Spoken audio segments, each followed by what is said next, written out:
Une telle parole dans la bouche de Jésus, mon Dieu, pourquoi m'as-tu abandonné? Matthieu 27, 46. Une telle parole me dépasse. Je la comprendrai d'un homme, je la comprends de Job, je la comprendrai d'une malade qui meurt en séjour. Je sais moi-même quelle est la tendresse et l'amour de Dieu.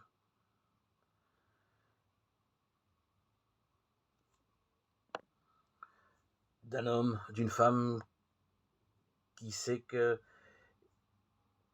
qu'elle ou va perdre la vie, je comprends. Je pourrais le comprendre, ce cri de désespoir. Mais de la part de Jésus, le Verbe du Père, lui, le Fils, le resplendissement de sa gloire, l'effigie de sa substance, Hébreux 1-2, lui que Saint Jean me montre tout au long de l'Évangile, tourné vers le Père, tout entier, donné à son Père, tenant tout de son Père et lui rendant tout. Au commencement était le Verbe, et le Verbe était auprès du Père, Jean 1:1. Lui dont toute la vie n'est qu'un auprès du Père. Il a assez dit, ma nourriture est de faire la volonté de celui qui m'a envoyé, d'accomplir son œuvre. Ou encore, je ne fais rien de moi-même, ce que le Père m'a enseigné, je le dis. Jean 8:28, Jean 4:34. Mon Père ne me laisse jamais seul, car je fais toujours ce qui lui plaît. Sa parole, il la tient de son Père. Je n'ai pas parlé de moi-même, mais le Père qui m'a envoyé m'a lui-même prescrit ce que je devais dire et faire entendre. Et les paroles que je dis, c'est comme le Père me l'a dit, que je l'ai dit. 12:49.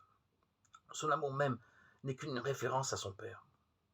Il faut que le monde sache que j'aime le Père et que j'agis comme le Père me l'a ordonné.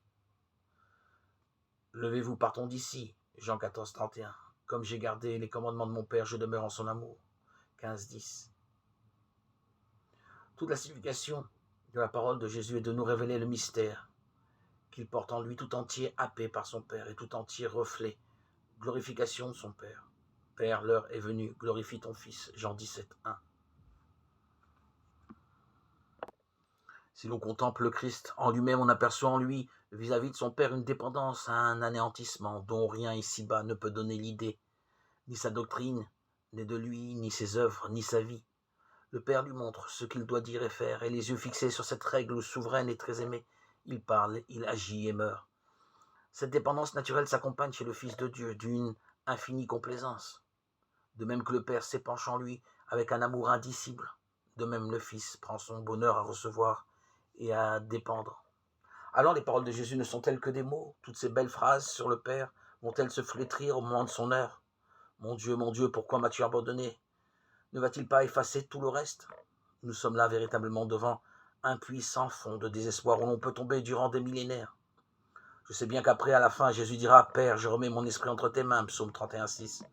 Reprenant là un psaume, de même que mon Dieu, était un psaume aussi du psaume 22. Et qu'en disant Père, je remets mon esprit entre tes mains, Jésus change le mot mon Dieu qui est dans le psaume en ce mot de Père. Je vois bien que la cause de la mort, de l'agonie de Jésus, de ce mon Dieu, c'est notre péché mis à nu, vécu ici dans ses plus extrêmes conséquences. Car Jésus voyait nos tares avec la lucidité même de Dieu.